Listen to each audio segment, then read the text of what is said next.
আজকে আমার ছেলের বউকে আংটি পরিয়ে এসেছি। আল্লাহ যদি বাঁচিয়ে রাখেন তবে আগামী মাসের 15 তারিখ বিয়ে। আল্লাহর রহমতে আমার দুই ছেলেই আমার কলিজার টুকরো এবং আমার যথেষ্ট বাধ্য সন্তান। আমিও তাদের আমার কোনো কড়া নির্দেশনা চাপিয়ে দেই না, বন্ধুত্বপূর্ণ আচরণ করি তাদের সাথে। আমার বড় ছেলে কাতার প্রবাসী, সে দেশে এসেছে 6 মাসের ছুটি নিয়ে। এর মধ্যে 15 দিন অতিবাহিত হয়ে গিয়েছে। আমি নাহিদা সরকার, পেশায় একজন কলেজ শিক্ষিকা।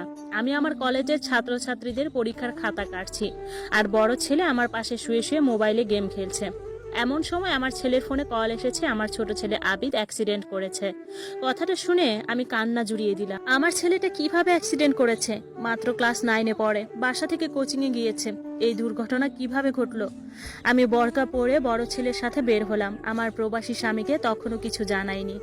আমার ছেলের বন্ধু সহ পথচারীরা মিলে একটা হাসপাতালে এনেছে। সেখানে ভালো চিকিৎসা নেই বলে আমি আর আমার বড় ছেলে মিলে পঙ্গু হাসপাতালে নিয়ে গেলাম আবিদকে। কারণ আমার ছেলে বাইক অ্যাক্সিডেন্ট করেছে। সে কোচিং থেকে আসার সময় বড় রাস্তা পার হওয়ার পর একটা বাইক এসে আহত করে যায়। আমার ছেলে বাম পায়ে খুব আঘাত পেয়েছে এবং পায়ের আঙ্গুল হতে নিয়ে হাতের দিকটা ভেঙে গিয়েছে।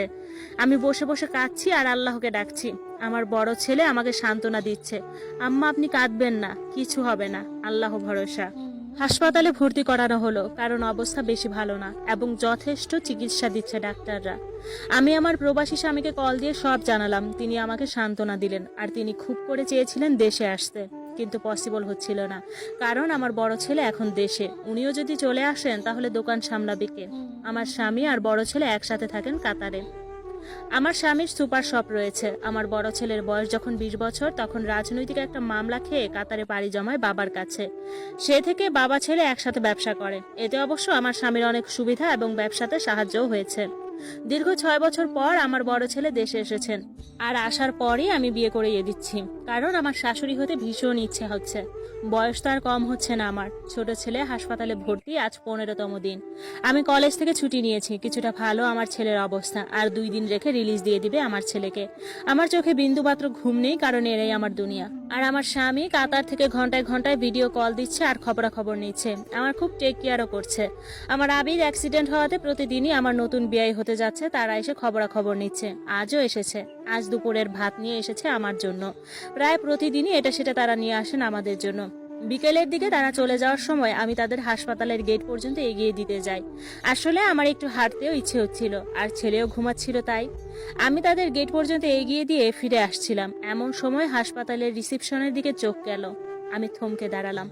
একটা লোক বসে আছে, তার একটা পা নেই। মুহূর্তেই বুকের মধ্যে কেমন করে উঠল। তিনি আর কেউ নয়, আমার প্রথম ভালোবাসা, আমার প্রথম স্বামী সুমন। সেও আমার দিকে তাকালো। আমার পরনে সালোয়ার কামিজ আর মাথায় ওড়না দেওয়া। আমি কাছে গেলাম এবং তার পাশের চেয়ারটিতে বসলাম। জিজ্ঞেস করেছি, কেমন আছো তুমি?